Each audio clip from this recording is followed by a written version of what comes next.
আজকে মার্কেটের মধ্যে নিফটিতে আমরা একটা ফ্যান্টাস্টিক র্যালি দেখতে পেলাম। গতকালই আমি আপনাদের সাথে ভিডিও শেয়ার করেছিলাম যে টিসিএস এর কোয়ার্টার ওয়ানের একটা দুর্দান্ত রেজাল্ট আমাদের প্রোভাইড করেছে এবং তারই রিয়াকশন আমরা আজকের মার্কেটে দেখতে পাবো। এবং সেই মতনই আমরা আজকে দেখলাম নিফটি 261 পয়েন্ট র্যালি দেখিয়েছে। নিফটির সর্বোচ্চ যে নতুন হাইটা তৈরি করেছে সেটা হচ্ছে 24,592 আর ক্লোজ দিয়েছে 24,502-এ। তো নিফটি ব্যাংক নিফটি নিয়ে ডিটেলসে আমি আলোচনা করব। আমি যে উইকলি ভিডিওটা নেক্সট করব সেখানে কিন্তু আপনাদের সাথে ডিটেলসে আলোচনা করব। তো আজকের ভিডিওয়ে শুধুমাত্র আপনারা কয়েকটা স্টক সম্পর্কে আমার ওপিনিয়ন জানতে চেয়েছেন, সেটা নিয়ে আলোচনা করব। তাহলে ভিডিওটা শুরু করা যাক। আমি নিরুপমা শেয়ার শেখো চ্যানেলের পক্ষ থেকে সকল বন্ধুদের স্বাগত জানাই। আর চ্যানেলটা যদি সাবস্ক্রাইব না করে থাকেন তাহলে অবশ্যই চ্যানেলটা সাবস্ক্রাইব করে নেবেন আর পাশে থাকা বেল আইকনটা প্রেস করে রাখবেন। আমি ভিডিও আপলোড করার সাথে সাথে আপনাদের কাছে ভিডিওটা পৌঁছে যাবে। টেলিগ্রাম চ্যানেলের লিঙ্ক আমি ডেসক্রিপশানে দিয়ে রাখবো। আপনারা যদি জয়েন করতে চান তাহলে অবশ্যই ওখান থেকে জয়েন করতে পারেন, কারণ টেলিগ্রাম চ্যানেলে আমি রেগুলারই মার্কেট নিয়ে আলোচনা করি। যে স্টকটা নিয়ে আলোচনা করছি সেটা হচ্ছে অ্যাপেল ইন্ডিয়া। এই স্টকটা আইটি বেস একটা সফটওয়্যার কোম্পানি। এটা মিড ক্যাপ ক্যাটাগরির স্টক। এদের ফান্ডামেন্টালি এই কোম্পানিটা কিন্তু খুবই স্ট্রং একটা স্টক। এই স্টকটা নিয়ে যখন স্টকের প্রাইস 1000 ছিল তখন থেকেই আপনাদের সাথে এই স্টকটা নিয়ে অনেকবারই আলোচনা করেছি। এই স্টকটা যদি পোর্টফোলিও থাকে তাহলে অবশ্যই পোর্টফোলিও আপনি স্টকটা হোল্ড করে রাখতে পারেন। আর এই স্টকে আমরা রিসেন্ট যে র্যালিটা দেখেছি সেটা 31% র্যালি দেখেছি। এই স্টকের মার্কেট ক্যাপিটালাইজেশন হচ্ছে 19,758 করোড়। স্টকের কারেন্ট প্রাইস চলছে 1409 টাকা। আর স্টকের আরওই হচ্ছে 15%, আরওসি হচ্ছে 16.2%। অলমোস্ট একটা ডে ফ্রি কোম্পানি।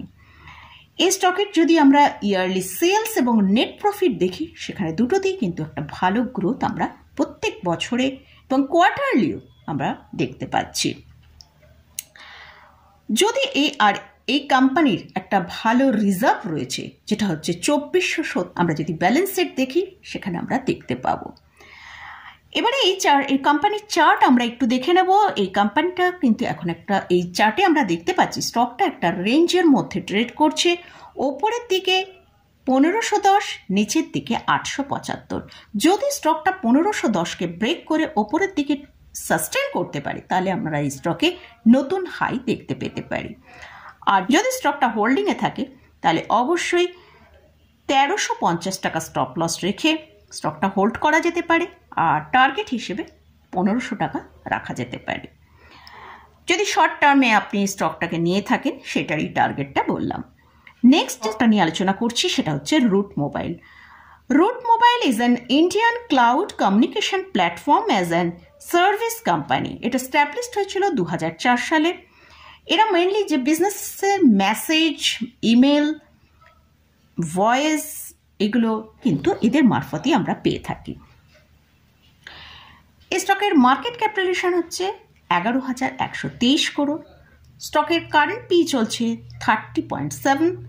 স্টকের আরওসি হচ্ছে 20.6%, আরওই হচ্ছে 18.2%। যদি স্টকটা হোল্ডিংয়ে থাকে তাহলে স্টকটাকে 1681 টাকা স্টপ লস রেখে হোল্ড করা যেতে পারে আর টার্গেট হিসেবে 2130 টাকা পর্যন্ত যেতে পারে। আর এই স্টকটা আপনি কিন্তু আপনার পোর্টফোলিও লং টার্মের জন্য হোল্ড করতে পারেন। আমরা লাস্ট 5 ইয়ার্সে এই স্টকের যে র্যালিটা দেখেছি সেটা 89.32%। আর স্টকের এখন কারেন্ট প্রাইস চলছে 1778 টাকা। নেক্সট যে স্টকটা নিয়ে আলোচনা করছি সেটা হচ্ছে ইনফোএজ। এটা একটা ই কমার্স বেস কোম্পানি। এই স্টকের কারেন্ট প্রাইস চলছে 6,865 টাকা। এই স্টকটা লাস্ট এক বছরে 53.88% র্যালি দেখিয়েছে। এই স্টকটা একটা লার্জ ক্যাপ ক্যাটাগরি স্টক। আর এদের যদি স্টকের কারেন্ট পি দেখি 137-এর কাছে ট্রেড করছে। যদি এই স্টকটা আপনার হোল্ডিংয়ে থাকে তাহলে কিন্তু শর্ট টার্মের জন্য যদি আপনি স্টকটাকে হোল্ড করতে চান তাহলে কিন্তু স্টকের জন্য যে স্টপ লসটা মেনটেন করতে হবে সেটা হচ্ছে 6,813 টাকা আর টার্গেট হিসেবে 6,990 টাকা পর্যন্ত ইমিডিয়েট যেতে পারে। যদি স্টকটা আপনি নতুন করে বাই করতে চান তাহলে আমার মনে হয় একটু ওয়েট করা বেটার হবে, কারণ স্টকটার মধ্যে অনেকটা র্যালি চলে এসেছে। স্টকটা কিন্তু অলরেডি একটা ভালো র্যালি এসেছে। যদি আপনার লোয়ার লেভেল থেকে নেওয়া থাকে তাহলে একবার প্রফিট বুক করাটা বেটার হবে। নেক্সট যে স্টকটা নিয়ে আলোচনা করছি সেটা হচ্ছে কোফোর্জ। এই স্টকের কারেন্ট প্রাইস চলছে 5,969 টাকা। এটা একটা মিড ক্যাপ আইটি কোম্পানি। এর মার্কেট ক্যাপিটালাইজেশন হচ্ছে 39,684 করোড়। স্টকটার কারেন্ট পি চলছে 49.6। যদি স্টকটা হোল্ডিংয়ে থাকে তাহলে স্টকের জন্য যে স্টপ লসটা মেনটেন করতে হবে সেটা 5,844 টাকা। এই স্টকটা 5,844 টাকা স্টপ লস মেনটেন করে হোল্ড করা যেতে পারে। উপরের দিকে ইমিডিয়েট যে টার্গেটটা দেখাতে পারে সেটা হচ্ছে 6,500 টাকা। আর যদি এটা নতুন করে বাই করতে চান তাহলে অবশ্যই নতুন করে বাই করা যেতে পারে। তো তার জন্য 5,600 টাকার কাছাকাছি এলে তবেই কিন্তু এখানে নতুন বাই করা যেতে পারে। নেক্সট যে স্টকটা নিয়ে আলোচনা করছি সেটা হচ্ছে সায়েন্ট। সায়েন্টের এখন কারেন্ট প্রাইস চলছে 1,838 টাকা। এটাও একটা খুব গুড ফান্ডামেন্টাল আইটি স্টক। এই স্টকটা নিয়ে আমার একটা ভিডিও রয়েছে, আপনারা চাইলে দেখতে পারেন। ভিডিওর লিঙ্ক আমি ডেসক্রিপশানে দিয়ে রাখবো। এই স্টকের মার্কেট ক্যাপিটালাইজেশন হচ্ছে 20,360 করোড়। কারেন্ট পি চলছে 28। এই স্টকের আরওসি হচ্ছে 21.9%, আরওই হচ্ছে 18.8%। এই স্টকটা নতুন করে কিন্তু এখন বাই করা যেতে পারে। এর জন্য অবশ্যই যে স্টপ লসটা মেনটেন করতে হবে সেটা 1,780 টাকা। আর যদি স্টকটা হোল্ডিংয়ে থাকে তাহলে অবশ্যই হোল্ড করা যেতে পারে ওই 1,780 টাকা স্টপ লস রেখে, আর টার্গেট হিসেবে 2,100 টাকা পর্যন্ত যেতে পারে। লাস্ট যে স্টকটা নিয়ে আলোচনা করছি সেটা হচ্ছে ন্যাসকো।